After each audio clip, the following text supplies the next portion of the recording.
Muy buenos días, qué gusto recibirles con las primeras noticias de TV Ciudad en una jornada que se presenta bastante pesada, por decirlo de alguna manera, 19 grados de temperatura, el pavimento mojado por lo menos en algunas zonas de Montevideo. Antes de avanzar en el pronóstico del tiempo, un saludo cordial a quienes nos siguen por Uniradio, la radio de la Universidad de la República, 107.7 de FM, también por señal abierta 6.1 por tvciudad.ui y también por YouTube, sin excusas para seguir estos noticieros. Ahora sí vamos con el pronóstico del tiempo. Les decíamos que tenemos 19 grados de temperatura a esta hora. La máxima de hoy va a ser de 27 grados con 93% de humedad a esta hora. Por eso está bastante pesado cuando ustedes salgan a la calle. Bueno, con precipitaciones aisladas que se van a dar en el correr de la jornada. No va a haber sol en principio en un pronóstico de meteorología para el área metropolitana. ¿Qué pasará mañana viernes 28? Bueno, continuarán las precipitaciones con tormentas eléctricas, las temperaturas extremas 19 y 25. Y el sábado sí, el comienzo del fin de semana va a ser con sol, se alejan las precipitaciones aquí en Montevideo y las temperaturas extremas 18 y 26 grados. De todos modos, les decimos que hay una advertencia vigente según Inumet que va hasta las 9:45, que ahí ven que bueno, hay dos naranjas y una amarilla que prácticamente cubre gran parte del territorio nacional y es por tormentas fuertes en estas zonas de tormenta, que está con naranja.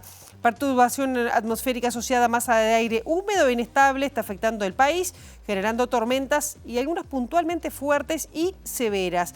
Además, en estas zonas de tormenta se podrán registrar lluvias abundantes y copiosas, caída de granizo e intensa actividad eléctrica, así como rachas de vientos muy fuertes. La actualización de esta advertencia será 9:45, así que a prestar atención a los mensajes de Inumet. Y nosotros vamos a presentarles algunos de los temas que vamos a estar desarrollando hasta las 9 de la mañana. Y bueno, vamos a decirles que hoy volverá a retomar la normalidad, el dictado de clases, las clases en la Universidad de la República, porque ayer de noche incluso una nueva amenaza de atentado con bomba afectó nuevamente a la UDELAR. En este caso, dirigida contra la Facultad de Medicina, esta amenaza. Esto se suma a la serie de avisos de atentado que generó además la suspensión de clases ayer en la mañana. Se retomaron a las 13 horas por orden del rectorado y en sendas conferencias de prensa el rector de la Universidad, Álvaro Mombrú, y el director de Policía Nacional aseguraron que se trabaja en el tema, pero bueno, hoy se están retomando las clases con normalidad. También vamos a hablar de temas políticos porque ayer hubo bastante actividad en el Senado, se votaron las venias para algunos directores del oficialismo, para la designación de los vicepresidentes de ANCAP y de UTE y también una directora del Banco República. En las próximas horas van a seguir las designaciones por venia, algunas de ellas ya con nombres de la oposición. El Frente Amplio conmemoró en un acto de masas el 54 aniversario del primer discurso de masas tras su fundación. Lo hizo en el mismo lugar donde se realizó el primero, allí frente a la explanada de la Intendencia, recordando lo que fue el acto de 1971, donde Líber Seregni dio ese primer discurso fundacional del Frente Amplio.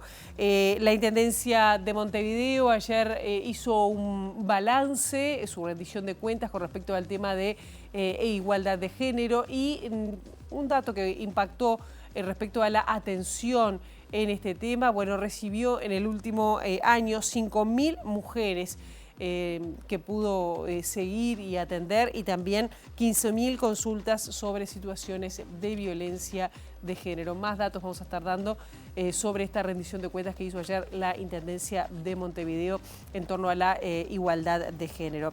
Del ámbito internacional, bueno, una información que llega desde Brasil, donde el Tribunal Supremo aceptó juzgar por atentado de golpe de Estado a el expresidente Jair Bolsonaro, que bueno, hizo ese intento en principio para mantenerse en el poder después del triunfo electoral de Luis Ignacio Lula da Silva. Esto fue en 2022.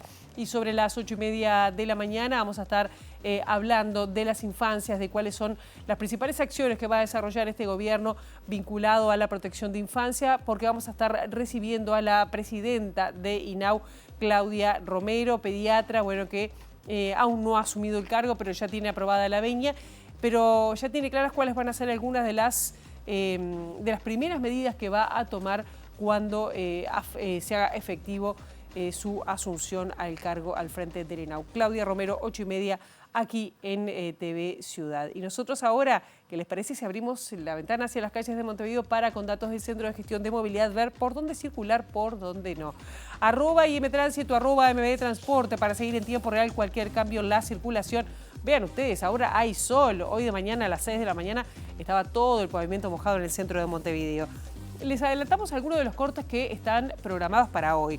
Tomás de Tesanos entre Juan Iturriaga y 26 de marzo. El corte será hasta las 8 de la noche por trabajos de hormigonado. Juan Ortiz, desde Luis Alberto de Herrera hasta Matías Abacú. El corte será hasta las 7 de la tarde. Y Arenal Grande, desde Brancer hasta Rivera.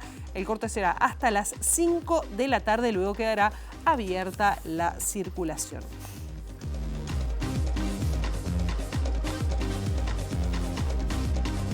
Y ayer uno de los temas centrales fue esta amenaza de bomba en la universidad que hizo movilizar a tantos docentes y estudiantes para que, no avanzaran más en sus clases, salieran de los recintos educativos. Bueno, ayer habló el jefe de policía de Montevideo, el director de la Policía Nacional, José Azambulla, quien manifestó preocupación por estas amenazas de bomba en centros comerciales. Recordemos además que esto se dio también en 3 shoppings y de atentados armados a diversas dependencias de la Universidad de la República.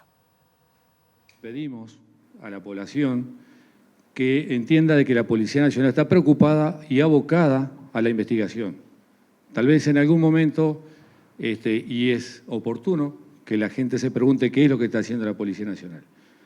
Insisto, estamos trabajando plenamente con la Fiscalía, los hechos están judicializados. Este tipo de investigaciones, por lo que significa, tiene su tiempo.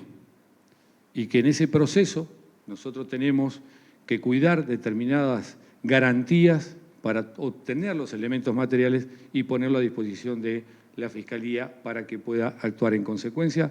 Entendemos que estas conductas tienen sanciones, son irresponsables.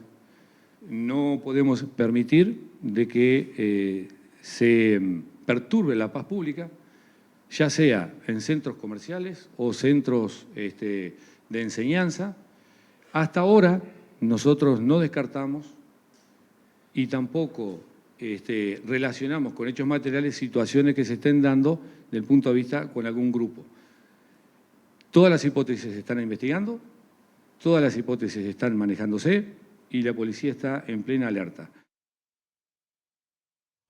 Y también, se refirió a estas amenazas de bombas y atentados el rector de la universidad, Álvaro Mombrú, quien dijo que la universidad trabajará en un protocolo de actuación para que esté preparada para enfrentar este tipo de situaciones.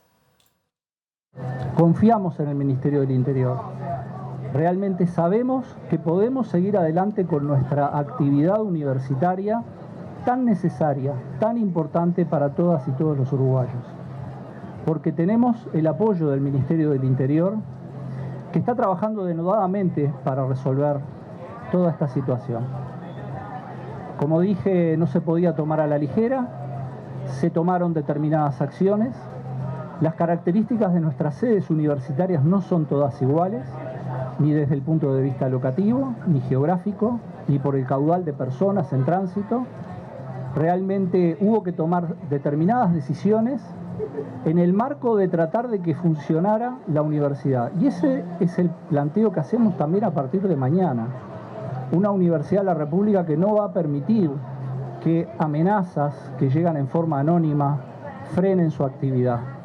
Tenemos que seguir funcionando y vamos a seguir funcionando. A partir de mañana vamos a transitar un camino para tratar de lograr que este equilibrio entre la seguridad, entre la salud de todos quienes trabajan en la Universidad de la República se balancee adecuadamente con poder cumplir con nuestras funciones, como es nuestra vocación y como nos demanda la sociedad. Y ayer justamente además se siguieron adelante con algunas de las actividades. Por ejemplo, esta actividad Tocó Venir que abre la ventana hacia quienes ingresan por primera vez a la universidad. Vamos con otros temas porque les decimos que el Senado estuvo ayer trabajando, aprobando las venias de los vicepresidentes de ANCAP, UTE y también de una directora del Banco República. Tras estas designaciones que corresponden a jerarcas oficialistas, está pendiente el otorgamiento de venias para 52 cargos en entes autónomos y también servicios descentralizados. La veterinaria Adriana Rodríguez obtuvo la venia para ser designada directora del BROU, el abogado Ignacio Berti fue designado vicepresidente de ANCAP y Roberto Bentancor, que es funcionario de carrera de UTE, fue designado vicepresidente del ente. La nueva directora del Banco República, Adriana Rodríguez, en el pasado integró el directorio del banco, fue asesora del Ministerio de Economía y Finanzas, se desempeñó en la Corporación Nacional para el Desarrollo y fue directora general de Secretaría del Ministerio de Ganadería, Agricultura y Pesca, mientras el expresidente José Mujica era ministro. El nuevo vicepresidente de ANCAP, Ignacio Berti, ya integró el directorio en anteriores administraciones frente amplistas, durante las cuales también ocupó puestos de conducción en la Administración Nacional de Puertos, el BROU, AC y la Expluna. Por último, el nuevo vicepresidente de UTE, Roberto Bentancor, venía trabajando como jefe de equipo móvil del ente, fue asesor de integrantes del directorio y también dirigente del sindicato, AUTE. Con estas tres designaciones, por el momento, la Cámara Alta lleva otorgadas 32 venias de nuevos y nuevas jerarcas, ya que la semana pasada había aprobado las primeras 29. Es decir, que aún está pendiente el otorgamiento de 52 venias para diferentes cargos en organismos públicos, entre las cuales están las 24 correspondientes a cargos reservados para los partidos opositores.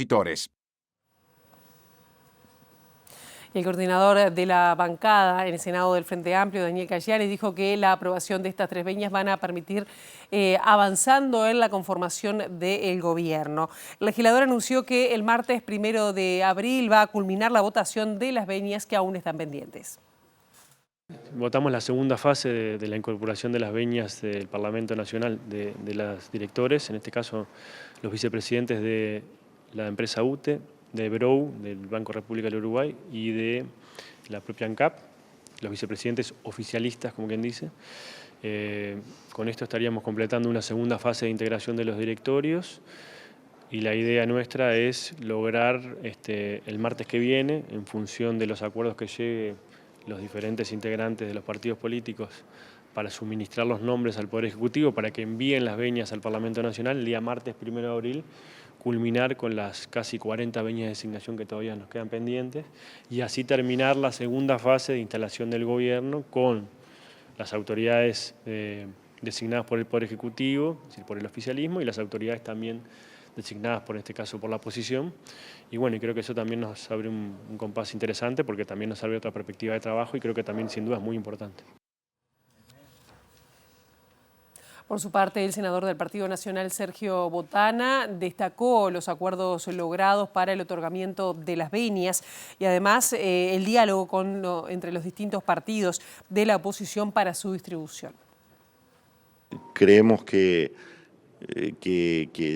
el acuerdo está bien hecho, se ha hecho con equilibrio, con tranquilidad, así que está bien. Y hoy tuvimos la alegría de votar en mi caso, a Cristina Rodríguez, a quien le conozco toda su trayectoria, y a Roberto Bentancur, a la UTE, con el que trabajamos muchísimo en otras épocas y que conocemos en cualquiera de los dos casos su solvencia y que son gente de bien y que tratan de hacer las cosas como deben ser hechas.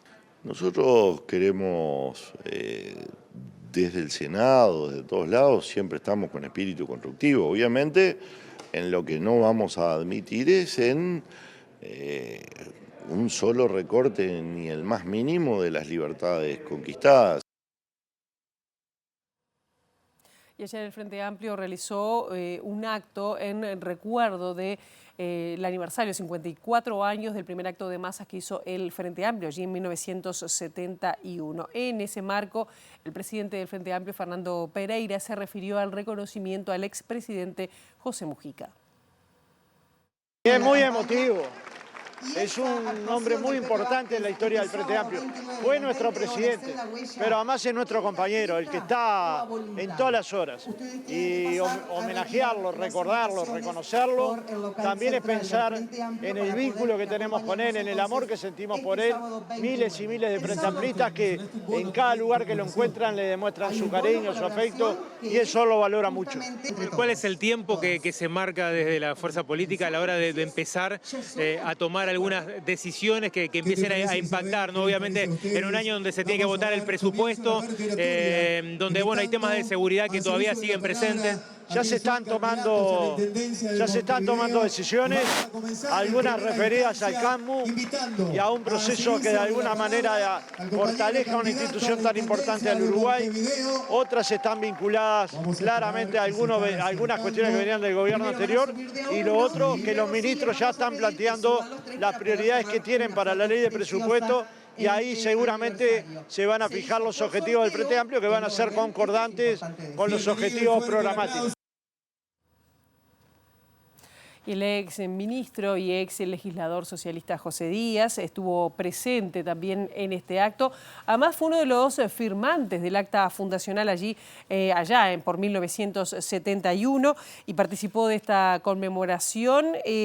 También se mostró esperanzado por el recambio dirigencial del partido de gobierno. Díaz recordó que el Frente Amplio se enfrentó a un clima político hostil en el momento de su fundación.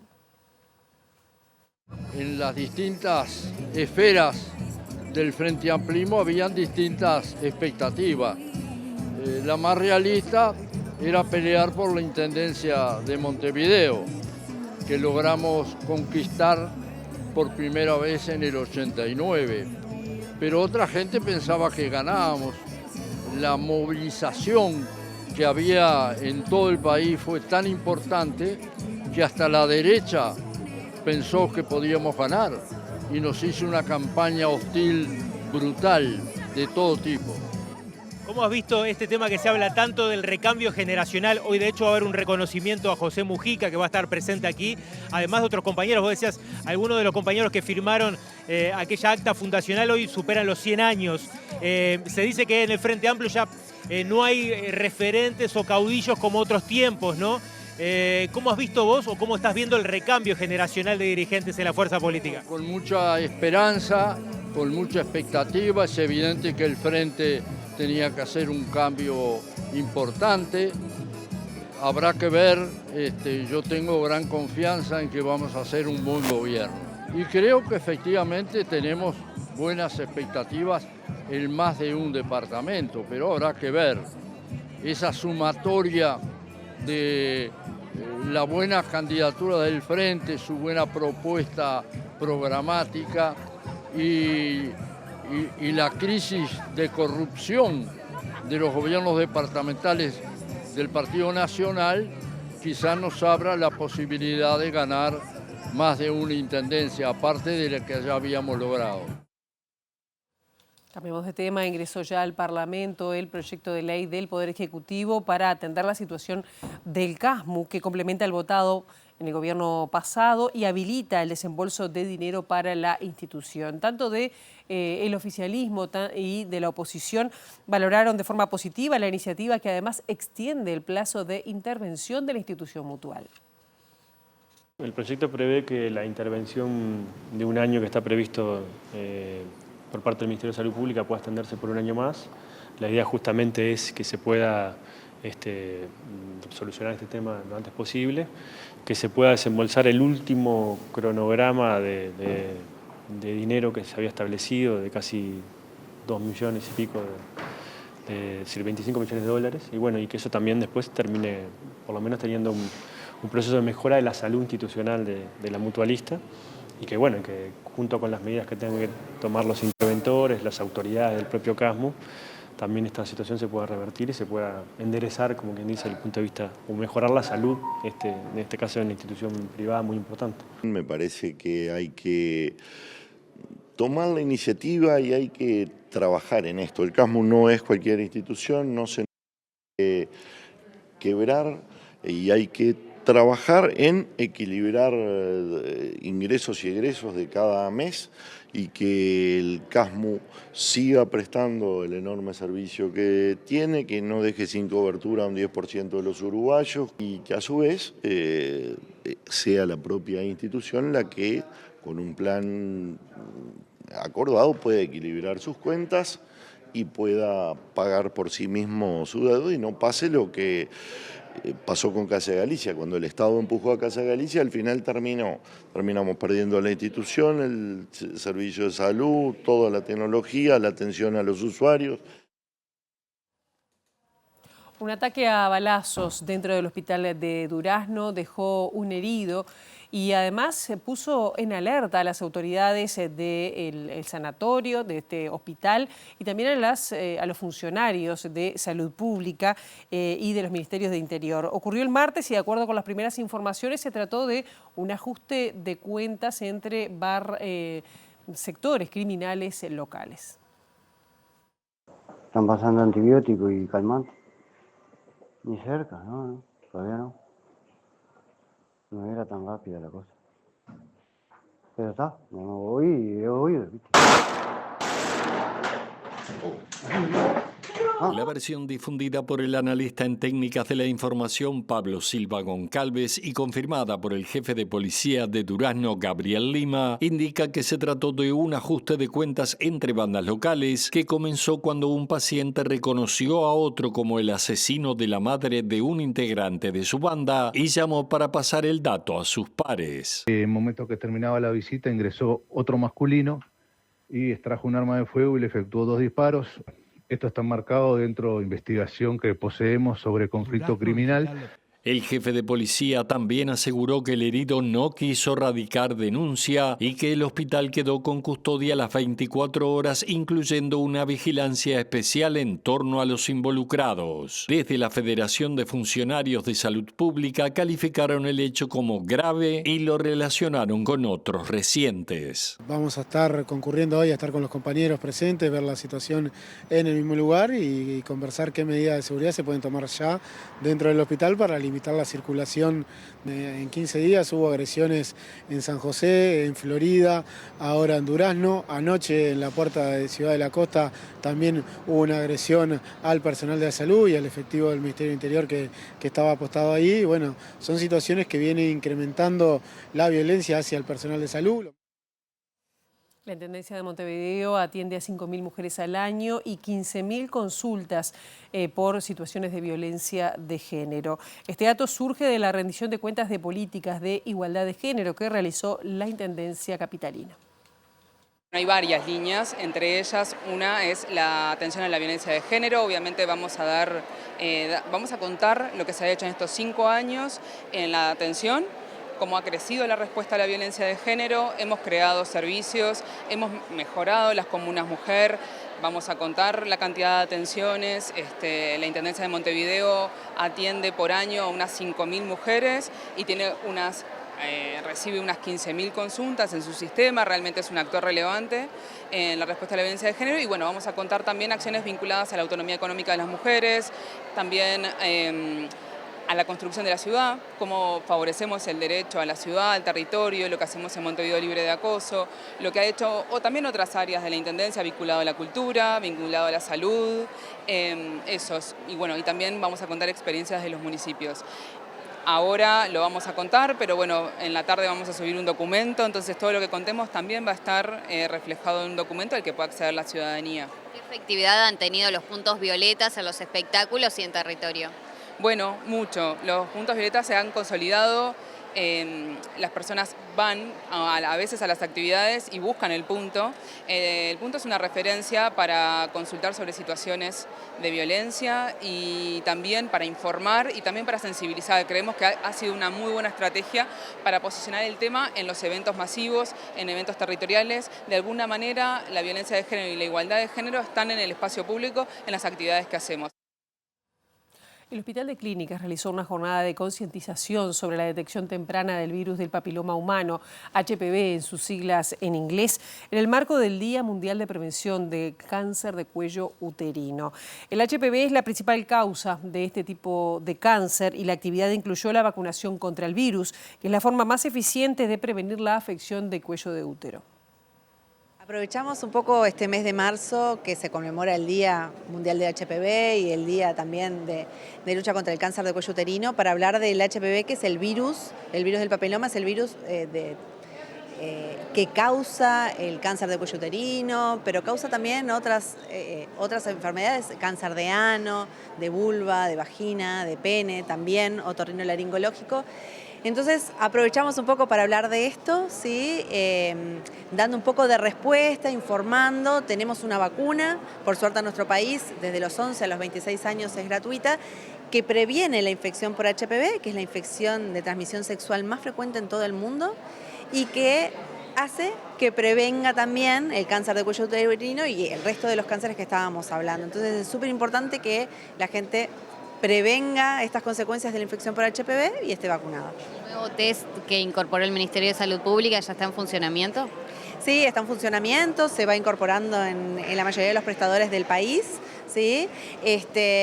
Pero bueno, también es verdad que es una pata más para la prevención del cáncer de cuello uterino, pero para la prevención, digamos, de todas las consecuencias del virus, del papiloma, la indicación o la forma de prevenir esto es con la vacunación. El Ministerio de Vivienda y Ordenamiento Territorial presentó las obras de infraestructura para regularizar los asentamientos Nuevo Pantanal y Paso al Parque, ubicados al norte de Pando, con una inversión que ronda los 300 millones de pesos. La ministra de Vivienda, Cecilia Cairo, dijo que en esta materia el país tiene una política de Estado porque independientemente de quién esté al frente del gobierno, las obras los trascienden. Nosotros tenemos varias para inaugurar. Hay obras que hay que firmar para ejecutar. Esto es una política de Estado, así que lo que está comprometido se va a hacer, más allá del gobierno que haya estado antes, porque en el centro de las políticas tiene que estar la gente. Y como para nosotros lo más importante es la gente, todo lo que está previsto vamos a tratar de hacerlo lo más rápido posible y hablar con los diferentes intendentes para coordinar otras acciones que sean necesarias en este periodo de gobierno. Las obras que se hicieron en este barrio empezaron en el 2014. Hace un montón de tiempo. Y esto fue por fases. Como ves, acá estamos en el centro de barrio, que fue una de ellas. Hubo una primera fase con más de 60 realojos en las caballerizas y ahora vamos con la segunda etapa, que son la regularización de 2 barrios más. Así que las obras de regularización son muy largas.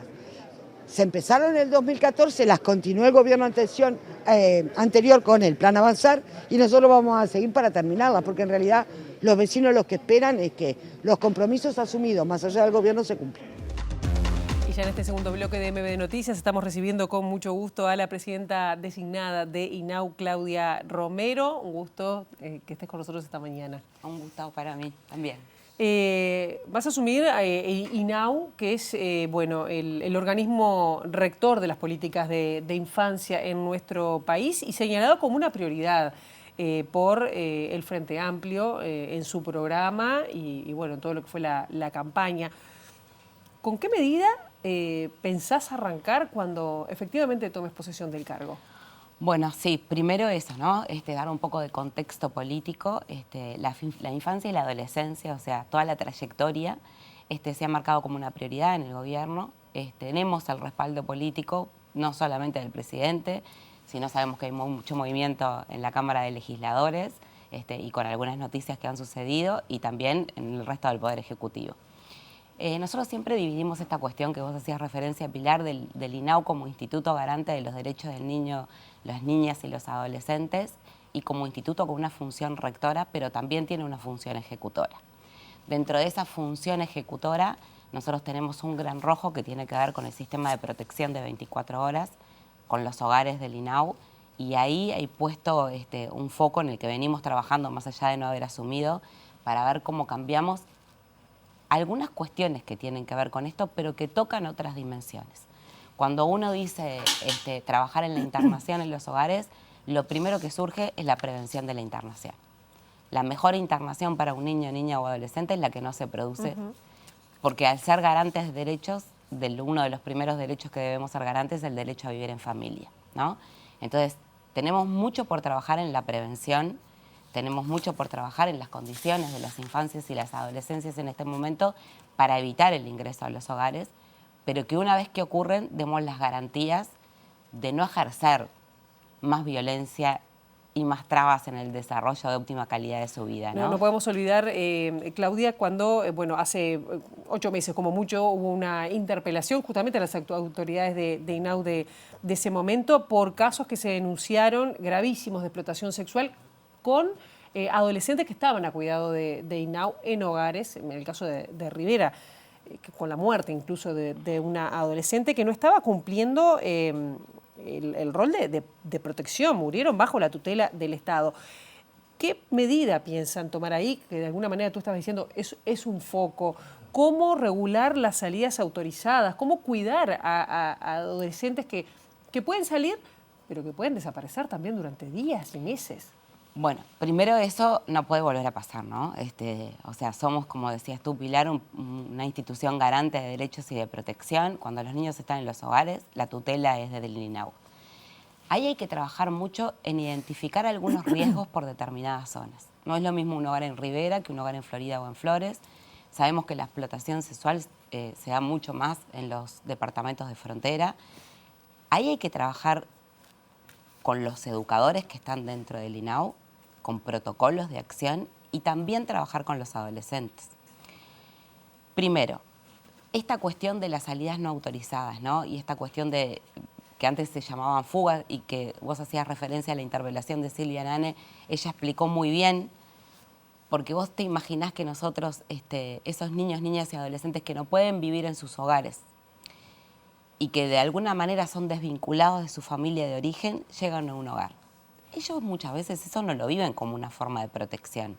Se están desvinculando de su familia, donde a veces sí sienten las violencias en sus propias vidas, pero muchas veces se están desvinculando de sus territorios, de sus comunidades, de sus escuelas. Entonces, la idea no es visibilizar ese hogar como un lugar de encierro o como una medida punitiva. Por eso se habla de salidas no autorizadas, porque no están presos ni encerrados, sino que pueden salir y venir como sale cualquier niño o niña de su hogar. El tema es por qué se producen esas salidas no autorizadas. ¿Por qué un adolescente necesita salir de un hogar sin ser autorizado a salir? ¿Qué está buscando en el afuera que no puede encontrar en el adentro?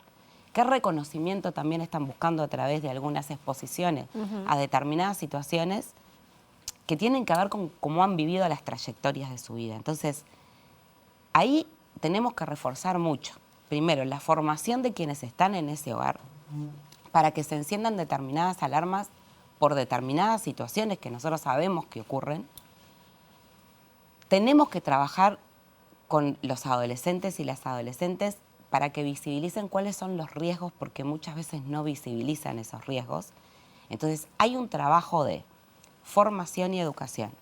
Hay un trabajo de protocolos, de llevar a cabo en territorio y de trabajar desde la cercanía, que es de las primeras cosas que vamos a desarrollar. ¿Y hay recursos para eso? Porque para contratar recursos humanos, para formar, ¿cuál es la...? No sé si ya tienen el diagnóstico de cuánta gente se necesita y cuántos recursos. El diagnóstico lo estamos elaborando, porque nosotros cuando llegamos tenemos un diagnóstico que nos acerca al actual presidente en ejercicio, Guillermo Fossati, el vicepresidente Aldo Velázquez, pero también tenemos un diagnóstico hecho por la oposición a través de Natalia Argencio. Esos diagnósticos no son completamente coincidentes y nos faltan otras voces para el diagnóstico, ¿no? Nos faltan las voces de los trabajadores, de quienes trabajan en la cercanía, no solo a nivel de Montevideo, estamos hablando a nivel del territorio nacional, y nos faltan las voces de los niños, las niñas y los adolescentes, que eso será un trabajo para mantener a largo plazo, pero que hay que tener.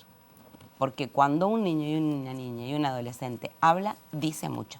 Y a veces no dicen porque no están los espacios de escucha atenta. Ese es un diagnóstico que hay que hacer. Hay un diagnóstico presupuestal que todavía no lo tenemos del todo acabado, pero que presume un déficit presupuestal. O sea que vamos a tener que ver con qué es lo que realmente contamos y qué es lo que podemos hacer.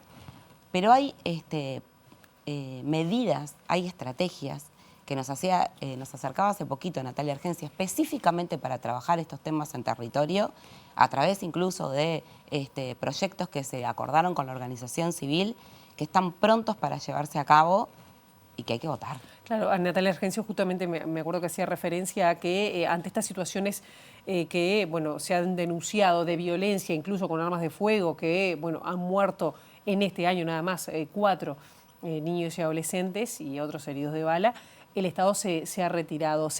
¿Cómo se piensa revertir eso? ¿Cómo se piensa ir a territorio para estar más atentos a este tipo de situaciones de violencia que pueden estar expuestos? Mira, ayer revisábamos las cifras.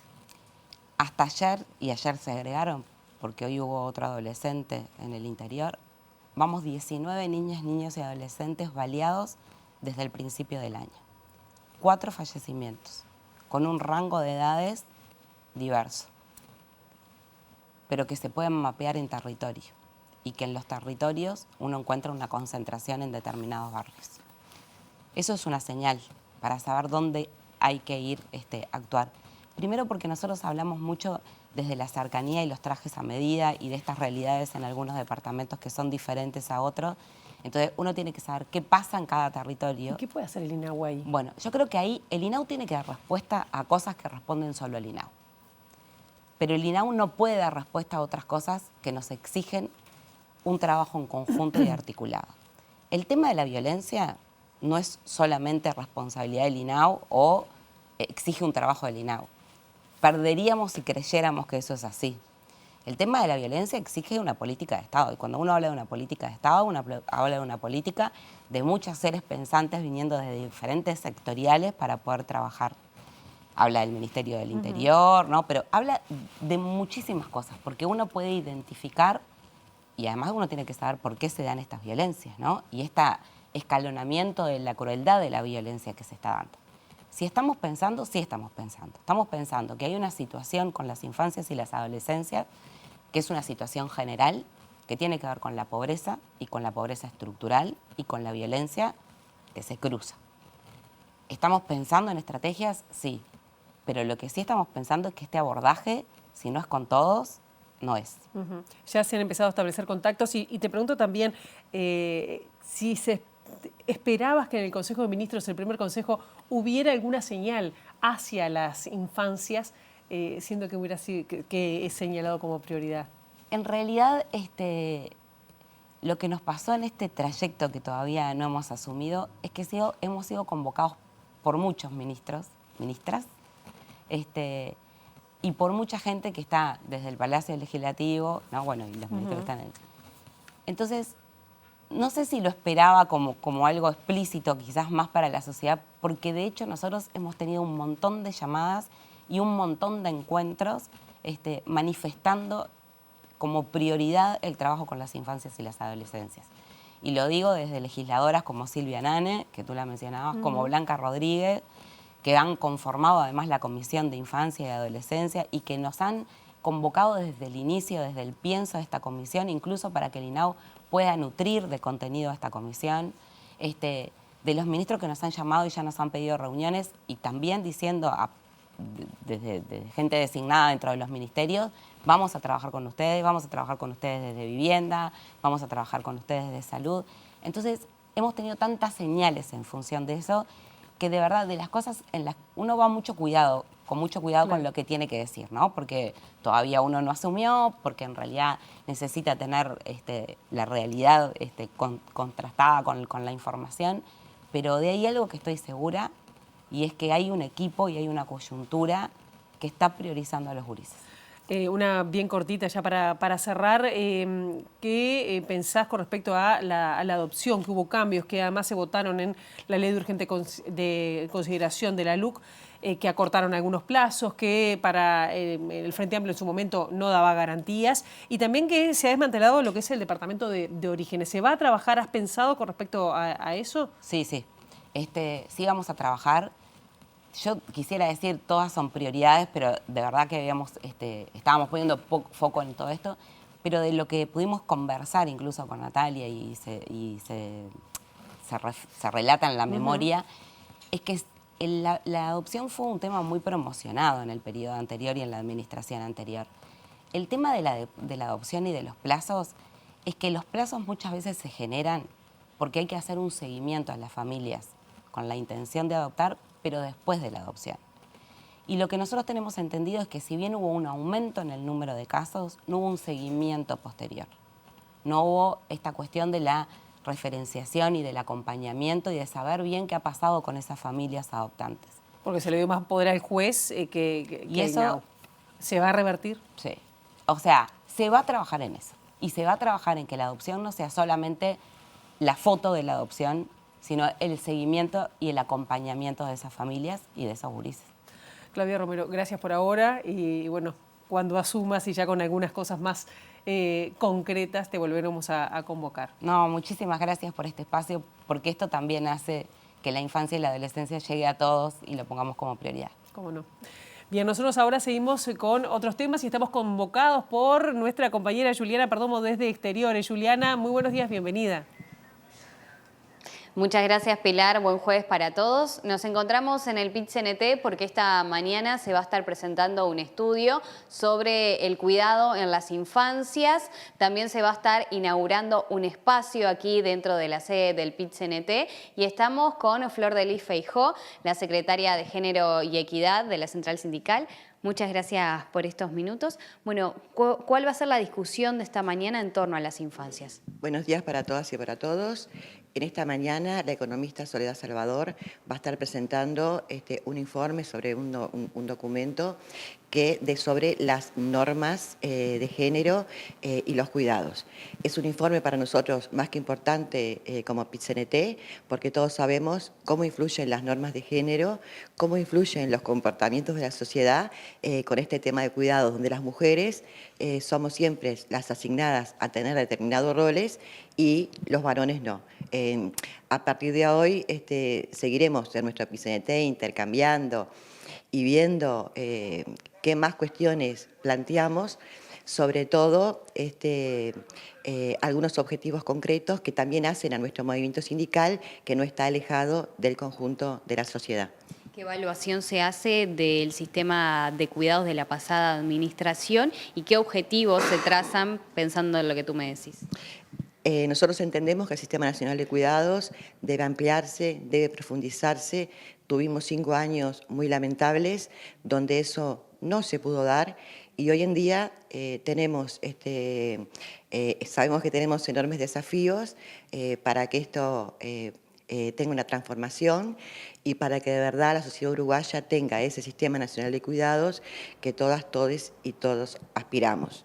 Está claro que en nuestro PIT-CNT hoy, en forma simbólica, estamos inaugurando un espacio de cuidados, un rincón infantil, porque también eso hace a lo que significa dentro del conjunto de la sociedad tener un espacio con estas características. Es una concreción hoy, producto de una vieja reivindicación de las mujeres trabajadoras adentro de nuestro PIT-CNT. Y esperamos, bueno, que dentro de un año, cuando evaluemos cómo es el resultado del uso que tuvo este espacio de cuidados, no solo las compañeras hayan podido traer a sus niñeces, sino que también los compañeros traigan a sus niñeces, porque eso también se trata lo que hacen las normas de género de la sociedad. Las mujeres cuidamos, los varones no. Y entendemos que el movimiento sindical también debe ser un ejemplo. Y bueno, es todo un proceso, pero en eso vamos. Cuán importante es ampliar estas áreas a otros lugares. Y es más que importante porque hoy en día tenemos una enorme precarización laboral, eso es real. Hay 267.000 mujeres que ganan menos de 25.000 pesos. Hay dentro de esas casi 100.000 mujeres que ganan menos de 15.000 pesos, muchas veces con empleos que son precarios y muchas veces también siendo informales porque no tienen la posibilidad de tener un empleo que les dé todas las garantías, dada que su vida también es parte de eso, ¿no? Trabajo, cuido, dónde dejo a las niñeces, dónde son los espacios. En el movimiento sindical tenemos algunos ejemplos que son los centros siempre, que entendemos que son más que importantes porque son ejemplos donde la sociedad civil y donde las empresas, el mercado, los trabajadores, las trabajadoras y el Estado se ha comprometido. Pero hoy en día aún son muy pocos y también vemos que cuando llegue la negociación colectiva se dan algunas de las cláusulas que vamos a estar poniendo arriba de la mesa, porque sabemos que eso no solo va a enriquecer al movimiento sindical, a las trabajadoras y a los trabajadores, sino a la sociedad toda. Hoy estará presente la directora de Trabajo, pero también la directora del Sistema Nacional de Cuidados. Desde la Secretaría de Género, ¿piensan pedir reuniones a corto plazo para plantear una hoja de ruta? Sí, nosotros ya hemos pedido algunas reuniones, tanto a la Secretaría de Cuidados, el Ministerio de Desarrollo Social, como a la directora de Trabajo, pero está claro que nosotros vamos a tener en este momento toda la disponibilidad, toda la presencia para un diálogo que nos parece más que importante y sobre todo cómo incidimos, no solo como movimiento sindical, porque también somos parte de la sociedad, en un tema que a la larga va a beneficiar a todas y a todos. Muchísimas gracias. No, gracias a ustedes. Bueno, Pilar, allí la palabra de Flor de Lis Feijóo. En minutos se va a comenzar esta actividad en el PIT-CNT y quedará inaugurado este espacio infantil, así que ampliaremos al mediodía. Muchísimas gracias. Seguramente lo vamos a ver en la edición de mediodía, cómo va este encuentro. Y nosotros venimos con otros temas porque se inauguró el Laboratorio Regional de Inteligencia Artificial en Educación de Ceibal en Torre Ejecutiva. En el marco del evento, el presidente de la República, Yamandu Orsi, destacó que su gobierno pondrá foco en el desarrollo nacional de la inversión en investigación e innovación. Nos planteamos como estrategia para un desarrollo nacional, poner mucho pienso y muchos recursos en investigación, en ciencia, tecnología, o sea, priorizar. El crecimiento del Uruguay se tiene que apoyar fundamentalmente en el conocimiento y aprovechar algunas ventajas comparativas que tenemos o algunas historias nuestras, como para que los avances tecnológicos se traduzcan en un bienestar general de la población o un mejor bienestar de algunos sectores de la población que hoy tiene dificultades. Es un compromiso también con ese detalle o esa nota que nosotros planteamos de que tiene que ser un país que incluya y que, si bien es cierto, y es claro que lo que Uruguay generó en estos últimos años es la posibilidad de acceder, o aquello que decía Rifkin de la era del acceso, bueno, hoy somos conscientes de que más allá de que las puertas están abiertas y las abrimos bien, lo que hoy nos está faltando, lo que queremos hacer es incluir cada vez más y que sean parte nuestros compatriotas de un proceso colectivo exitoso. La presidenta del Ceibal, Florencia Jaime, destacó la importancia del uso de la inteligencia artificial a nivel de la educación y los nuevos modelos que propone la tecnología para poder reducir las brechas existentes en educación. Agregó que Ceibal va a desarrollar y va a acompañar la línea del gobierno de apostar a la educación como forma de mejorar las oportunidades y también el acceso a la tecnología. Desde nuestro rol queremos aportar para que en la educación no se generen brechas y en lo posible se cierren brechas que hay existentes.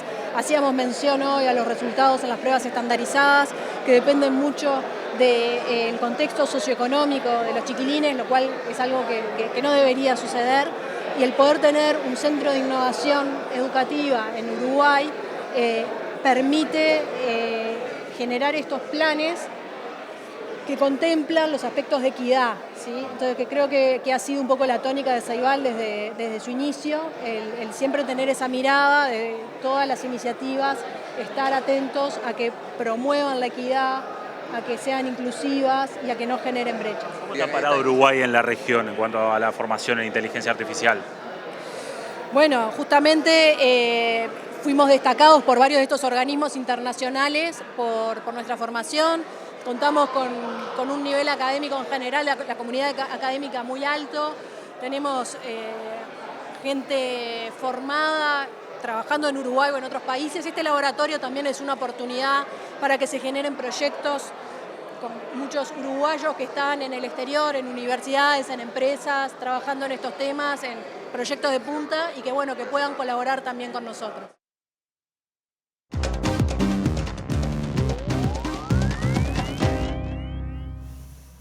El Supremo Tribunal de Brasil votó por unanimidad juzgar al expresidente de ese país, Jair Bolsonaro. Se lo acusa de liderar un intento de golpe de Estado para mantenerse en el poder después del triunfo de Luiz Inácio Lula da Silva en 2022. A turma, por unanimidade, recebeu a denúncia oferecida pela Procuradoria-Geral da República em face de Alexandre Rodrigues Ramagem, Almir Garnier Santos, Anderson Gustavo Torres, Augusto Heleno Ribeiro Pereira, Jair Messias Bolsonaro, Mauro César Barbosa Cid, Paulo Sérgio Nogueira de Oliveira e Walter Souza Braga Neto, nos termos do voto do relator. El ministro del Supremo Tribunal Federal, Cristiano Zanin, fue el encargado de leer la resolución judicial tras el voto unánime de todos los jueces que lo integran, que imputa al expresidente Jair Bolsonaro por 5 delitos cuyas penas rondan los 40 años de prisión en total, en el marco del proceso por un supuesto intento de golpe de Estado para anular la victoria de Lula da Silva en los comicios del 2022. Los delitos por los que el exmandatario será juzgado junto a otros altos cargos civiles y militares de su gobierno están castigados con penas que van desde 6 meses a 12 años de prisión cada uno, y entre ellos se encuentran notorias figuras de su administración, como el exministro de la Casa Civil y candidato a la vicepresidencia, el general Walter Braga Neto, el exministro de Justicia Anderson Torres o el exayudante de Bolsonaro Mauro Cid, entre otros. Los delitos que se les imputan son abolición violenta del Estado democrático de derecho, golpe de Estado, organización criminal, daños cualificados a los bienes de la Unión y deterioro del patrimonio catalogado, al tiempo que los jueces ampliarán la investigación criminal, recopilarán más pruebas, convocarán audiencias e interpelarán a los involucrados. Durante la audiencia, el magistrado Alexandre G. Moraes señaló que en la investigación presentada por la Procuraduría se describe de manera satisfactoria a la organización criminal que lideró Bolsonaro, que además contaba con división de tareas y jerarquía, en la que el exmandatario daba las órdenes fundamentales para intentar socavar el Estado democrático de derecho. Hasta aquí llegamos con esta primera edición. Ahora quedan en compañía de Ciudad Viva. La actualización informativa será a las 13, a las 18:55 y nosotros volvemos mañana bien tempranito a las 8 en punto con las primeras noticias de TV Ciudad. Pasen ustedes muy bien. Buena jornada.